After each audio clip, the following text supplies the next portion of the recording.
In chapter 1 of Job, verse 6 to 12, they had Jesus and Satan had the conversation about Job. And he said, have you considered my servant Job? He is righteous. He is perfect. He is holy. And no matter what you go to Job with, he will never come over to your side. But Satan said, listen, I am going to test this. I am going to test him. And I know for sure when I take away everything from Job, he's going to come over to my side, because then, there and then, he's going to say, there is no God, because I could never be going through so much things and I serve a living God. So he tempts Job. Of course he did. And for us today, he is tempting us, right? Some of us will love gossip and he tempts us with gossip. Right? He sent a friend who loves to talk about people to you. And of course, because you love gossiping, you're going to, I don't want to say much, but that's what she said. And we tend to get tested in the least way. We don't expect this testing because you say, oh, I'm above that man. Satan can't come to me with that again.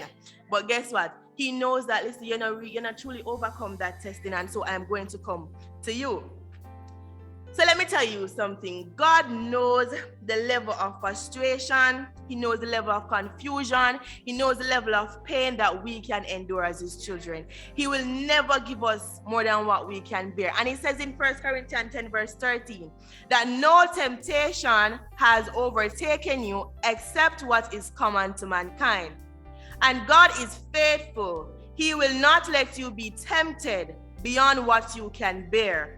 But when you are tempted, he will also provide ways out so that you can endure it.